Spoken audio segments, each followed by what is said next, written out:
নমস্কার। Welcome back to awareness for youth with doctor Debayan Sarkar. আজকে একখানা খুবই ইম্পর্টেন্ট টপিক আমি ডিসকাস করব, যে জিনিসটা কিনা আমি অনেকদিন ধরেই এই টপিকগুলো নিয়ে মাথার মধ্যে আমার ঘুরছে, কিন্তু আমার যতদিনে মেন্টাল মডেলের সিরিজটাকে নিয়ে একটা জায়গায় পৌঁছে গেছিলাম ততক্ষণ আমি এই জিনিসটা নিয়ে কথা বলতে চাইনি।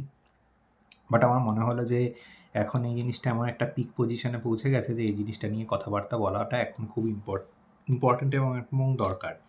সেটা হচ্ছে গিয়ে আমার প্রিয় দেশ ভারতবর্ষ, সেটা এখন সত্যি কথা বলতেই অনেক ইউথ বা যুবক-যুবতীদের ফেটটা নিয়ে, মানে ভাগ্য নিয়ে খেলা করছে ইন দ্য সেন্স, এবং আ প্র্যাকটিক্যালি বলা যায় যে একটা বিশাল অর্থে তাদেরকে ফেল করাচ্ছে। একটা কান্ট্রি যখন কোনো একটা ইউথ বা একটা যুব সম্প্রদায়কে যখন ফেল করায়, আ তাদের ভাগ্য নিয়ে ঝিলিমিলি খেলে, সেটা জেনারেলি খুব একটা ভালো নয় সেই দেশের ভবিষ্যতের প্রতি। এবং আপনি হয়তো, মানে আমি এখানে স্পেসিফিক্যালি রেকমেন্ডও করব যে আপনাদের যদি আরও ভালো আইডিয়াস কিছু জিনিসের ব্যাপার নিতে হয়, আপনারা মিসফিটস বলে একখানা চ্যানেল রয়েছে, সেখানে নমন শ্রীবাস্তব বলে একজন ভদ্রলোক অনেক জিনিসপত্রগুলো নিয়ে বলেন। ওনার বিশ্লেষণ আমার বেশ পছন্দ হয়, যদিও কখনো একটুখানি ধরে নিন উপমা হিসেবে বলার সময় একটুখানি কোথাও হয়তো উনি ওনার পার্সপেক্টিভটাও দেন, এবং ওপিনিয়ন দেওয়াটা is an important art also. কারণ যেটা যখন ওনার মতন ব্যক্তিত্বের থেকে আসে, ওটার একখানা ভ্যালুও রয়েছে। তার কারণ হচ্ছে নামান এমনিতে আইআরএস অফিসার ছিলেন। পরবর্তীকালে উনি বিভিন্ন রকম বড় ওয়ার্ল্ড ব্যাংক বা এরকম টাইপের বিভিন্ন জায়গায় ইউএন এর বিভিন্ন ডিভিশনের সাথেও কাজ করেছেন। তো ওনার বিভিন্ন রেলেভেন্সে, মানে গভর্নমেন্ট পলিসিস এবং কোম্পানি পলিসিসের ব্যাপারে ওনার যথেষ্ট ভালো আইডিয়া রয়েছে। এমনিতে আমরা মোরাললেস জানি যে আমাদের পলিটিক্যাল সিস্টেম আমাদের জন্য খুব একটা ভালো কিছু করছে না, আনফরচুনেটলি। যেইটুকুনি ডেভেলপমেন্ট দেখা যায়, ওটা সামহাও কোথাও না কোথাও আল্টিমেটলি গিয়ে হয়তো সেলফ সার্ভিং পারপাসই ফুলফিল করে। বাট এনিওয়ে, আমাদের মধ্যেও কিছু সমাজসেবক, কিছু মানে সরকারের প্রতিনিধি রয়েছেন যারা কিনা আমাদের জন্য ফাইট করছেন। আমি তাদেরকে থ্যাংক ইউ জানাতে চাই। যদিও আমি তাদের জন্য তালি বাজাবো না, কারণ সেই জবটাই আপনারা চেয়েছেন। তো সেই জবটা যদি আপনারা করতে থাকেন, তাহলে পরে দ্যাট ইজ মিনিমাম রেসপন্সিবিলিটিটাকে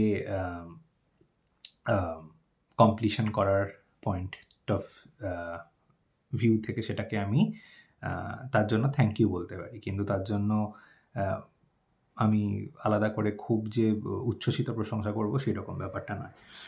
তো এবারে আসা যাক যে আজকের টপিকটা কী?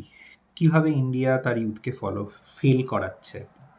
সেটা হচ্ছে গিয়ে একটা বিশাল বড় জিনিস রিসেন্ট টাইমসে খুব বেশি মাত্রায় দেখা গেছে যে নিট বলে যে মেডিকেল এন্ট্রান্সের যে পরীক্ষাটা হয়, সেটা নিয়ে অনেক স্ক্যাম ধরা পড়েছে, পেপার লিকের গল্প হয়েছে। পরবর্তীকালে এনইটি বা ন্যাশনাল এলিজিবিলিটি টেস্ট যেটা ইউজিসি কন্ডাক্ট করে, সেটা নিয়েও পেপার লিকের প্রবলেম দেখা দিয়েছে। এবং নিটের যে পিজি লেভেলের যে এক্সামটা হয়, সেটা নিয়েও পেপার লিকের সমস্যা দেখা দিয়েছে।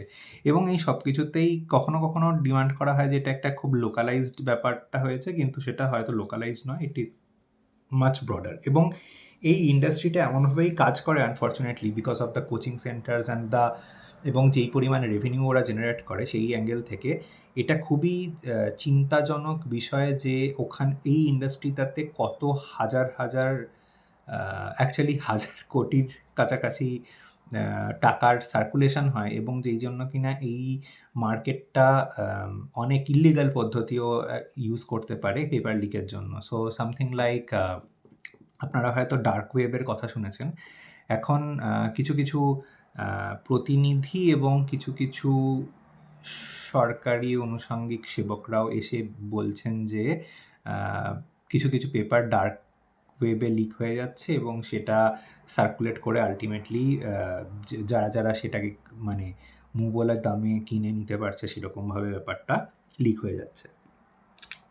তো পেপার লিকটা জেনারেলি শুধু যে ছাত্র বা ছাত্রী যারা কিনা পরীক্ষার জন্য প্রিপারেশন নিয়েছে তাদের মোরালটা ডাউন করছে না, এটাতে অনেকটাই বিভিন্ন জায়গায় বিভিন্ন দরজাতে সকলেরই মানে ইন্ডিয়ার ইমেজটাও খারাপ করছে, নাম্বার 1। নাম্বার 2 হচ্ছে গিয়ে প্রিপারেশন যারা নিচ্ছে এতজন স্টুডেন্ট, তাদের এই যে ইন্ডাস্ট্রিটা যেটা চলছে, এটা এই জিনিসটাকে ড্রাইভ করছে নাকি স্টুডেন্টরাই শর্টকাট নিতে চাইছে? দেখুন, সকলেরই একখানা টেনশন থাকে যে আমি চাই যে একটুখানি যদি শর্টকাট নিয়ে যদি একটুখানি এগিয়ে যেতে পারি, যাতে কিনা আমার জন্য সিটটা সিকিউর হয়ে যায়। সকলেই চায় যে একবারে বা দুবার এই জিনিসটা ক্লিয়ার করতে। কিন্তু যখন কিনা পারিবারিক প্রেশারে বা নিজের ইচ্ছে থেকে লোকজনকে বারবার অ্যাটেম্প্ট নিতে হয়, সেটা তাও সে জানে যে তার নিজের খামতি ছিল, তার জন্য সে বারবার চেষ্টা করছে। কিন্তু যখনই কিনা এটা সরকারের গাফিলতি বা যেই পার্টটা বা এনটিএ বা যে কোনো অর্গানাইজেশন, ন্যাশনাল টেস্টিং এজেন্সি বা যে কোনো অর্গানাইজেশন যারা এই ন্যাশনালাইজ টেস্টগুলোকে অর্গানাইজ করে, তাদের সাইড থেকে যদি খামতি আসে, সেটা কিন্তু স্টুডেন্টদের উপরে প্রচণ্ড ভারী পড়ে। তার কারণ হচ্ছে স্টুডেন্টরা আজকালকার দিনে লাখ টাকার ওপরেই কোচিং ফিস দিয়ে এইসব বিভিন্ন কোচিংয়ে পড়ে, এবং কোথাও বোধহয় এই রেটটা 2 লাখ 5 লাখ এরকম রেঞ্জেও হয়। এবং মধ্যবিত্ত ফ্যামিলির বাবা মাদের ক্ষেত্রে এবং স্পেশালি গরিবদের ক্ষেত্রে এটা খুবই কষ্ট করে রোজগার করা পয়সা।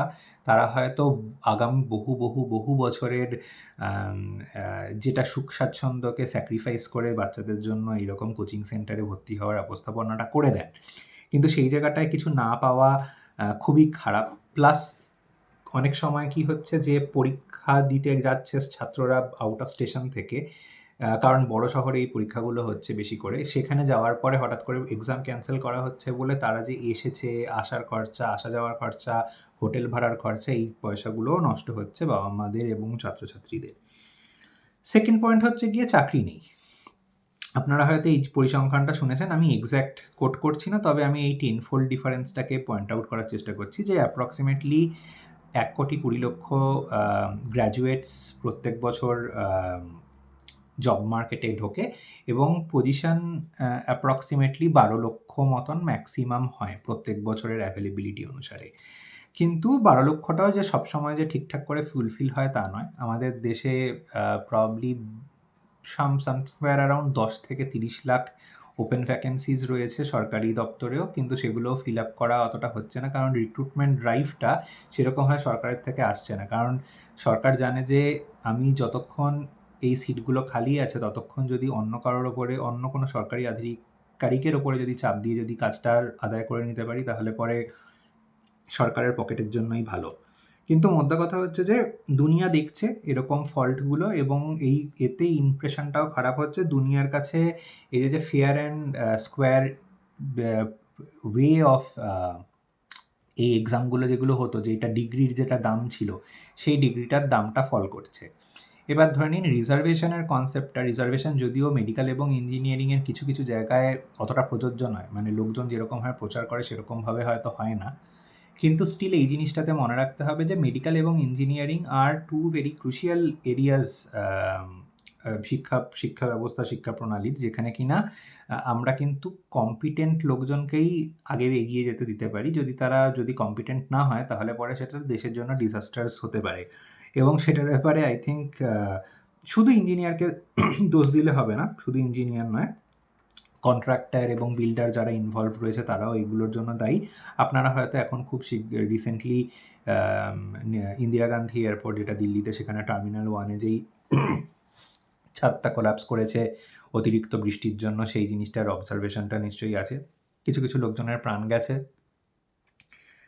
ওভারঅল এটা যেটা কিনা দেখায়, সেটা হচ্ছে গিয়ে ভারতীয় শিক্ষা ব্যবস্থা থেকে শিক্ষিত হয়ে আসা ইঞ্জিনিয়াররা ইদার ইনকম্পিটেন্ট, সরকারি ব্যবস্থাটা ইদার ইনকম্পিটেন্ট, অর যারা বিল্ডার বা কন্ট্রাক্টর রয়েছে তারা এতটাই ঘুষ দিয়ে ডিল নিয়েছে যে তারা প্রপার মেটেরিয়াল ইউজ করেনি, এবং তার ফলে জিনিসটা ভেঙে পড়েছে। প্রাকৃতিক দুর্যোগের যদিও একটা রোল রয়েছে, যে কিছু সাবস্ট্রাকচার থাকে যেটা কিনা হয়তো সেরকমভাবে প্রাকৃতিক দুর্যোগের চাপটা হয়তো ধরতে পারে না, কিন্তু আমাদেরকে তার মানে এখানে ধরে নিতে হবে যে কনস্ট্রাকশন যেগুলো করা হয়েছিল সেগুলো ফিউচার প্রুফ করে করা হয়নি, এবং that is a very alarming situation to be honest. কারণ সেটা যদি না হয়ে থাকে, তাহলে পরে এর থেকে খারাপ কিছু হতে পারে না।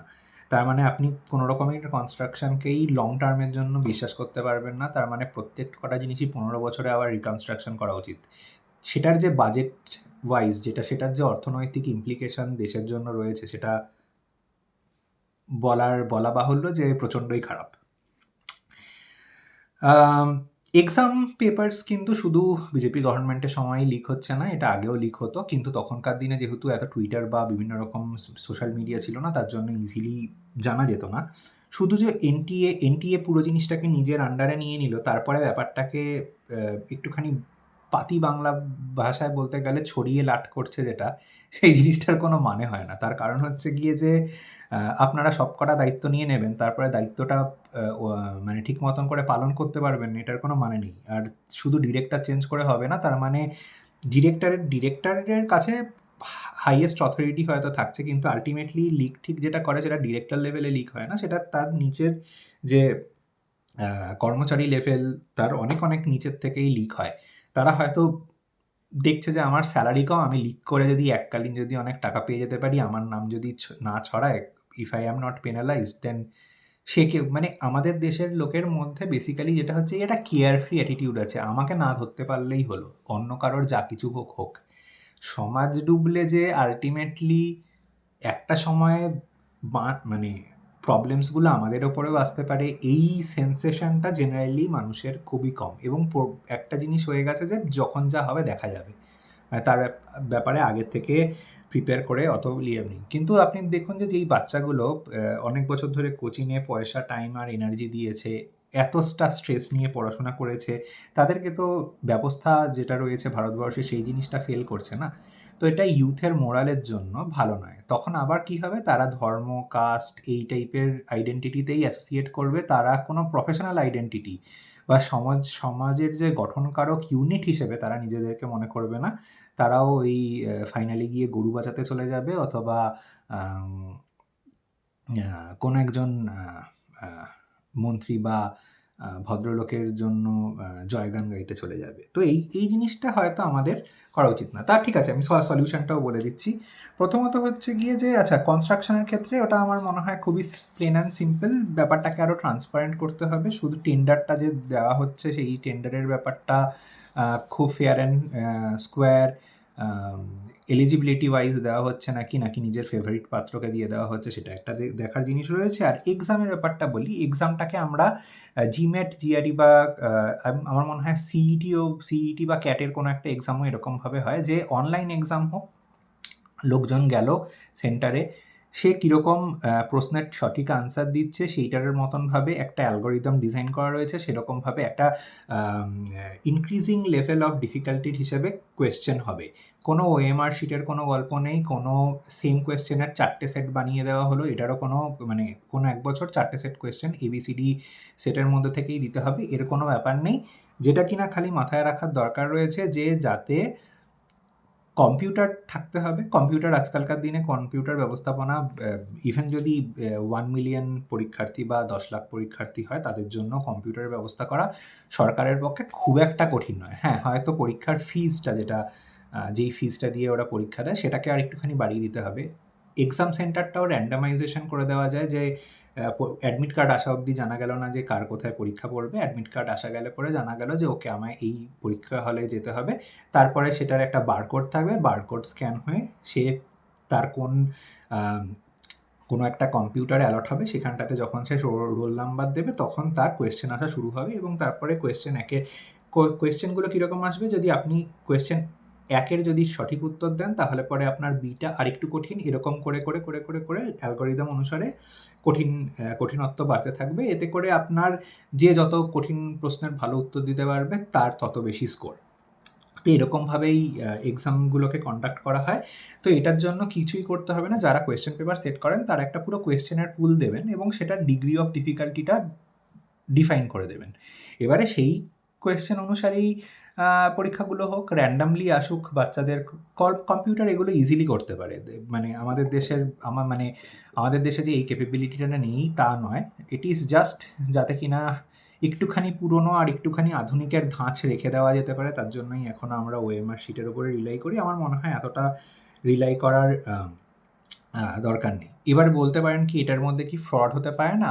ফ্রড হতে পারে, কিন্তু চান্সেস আরো অনেক, অনেক, অনেক কম। মানে এখন যদি মানে আপ যেটা 1% হয়তো চান্স ধরা হতো, যেটা কিনা এখন 10-15% হয়ে গেছে, সেটা হয়তো 0.01 এর কাছাকাছি চলে যাবে ফ্রড হওয়ার চান্সেস। সো সেটা খুবই, খুবই কম চান্সেস। এবং এটাতে আরেকটা যেটা প্রবলেম হচ্ছে এই লিক হয়ে যাওয়ার ফলে, যারা কিনা বাচ্চারা যারা কিনা প্রিপারেশন বেশি করে নেয় না, তারাও লিভে পেয়ে যাচ্ছে। তার কারণ হচ্ছে গিয়ে তারা বাবা মাকে বলছে, আরে পেপারই তো লিক হয়ে যায়, তো আমার কি দোষ? কিন্তু আমাদের সেটা করা উচিত না, না? যারা কিনা সত্যি এফার্ট দিতে চায় না, তারা তো ধরে নিন 10 লক্ষ লোক পরীক্ষা দিলে পরে এমনিতেও 9 লক্ষ লোকের কোনো চান্সই নেই, কারণ তারা হয়তো আইদার ভালো প্রিপেয়ার করেনি বা তাদের হয়তো সেরকম ব্রেন নেই।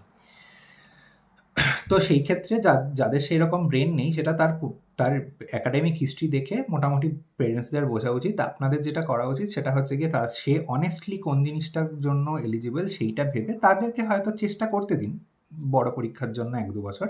কিন্তু তারপরে ডিসাইড করে নিন যে ওকে, আমার ছেলে বা মেয়ে এইটা করার জন্যই যোগ্য, তো তাকে সেইটার জন্য একটুখানি এক্সট্রা কিছু সাহায্য যদি করতে হয়, করে তাদেরকে সেই প্রফেশনের দিকে দিয়ে দিন। কারণ তাহলে পরেই তারা সাকসেস করবে। আপনাদের স্বপ্ন যদি পূরণ করাতে হয় বাচ্চাদেরকে দিয়ে, সেটা খুবই আম ডিফিকাল্ট। তো আমি আজকে এই টপিকটার মধ্যে দিয়ে বেসিক্যালি এই জিনিসটাই কভার করার চেষ্টা করলাম যে, এই ক্ষেত্রে সরকারের কি আ করণীয় রয়েছে, এরপরে শিক্ষা ব্যবস্থার কি করণীয় রয়েছে, সেটা নিয়েও আরেকটুখানি আমি ডিসকাশন করব। আ তারপরে আমি আসবো হচ্ছে গিয়ে আরেকটা সেকশনে, যেখানে কিনা আমি ডিসকাস করব বাবা-মা হিসেবে আমাদের কার কি করণীয় রয়েছে এবং বাবা-মাদের কি কর্তব্য এই জায়গাটাতে বাচ্চাদেরকে নেভিগেট করার জন্য। Thank you. আজকের ভিডিওটা এখানেই শেষ করলাম। ধন্যবাদ।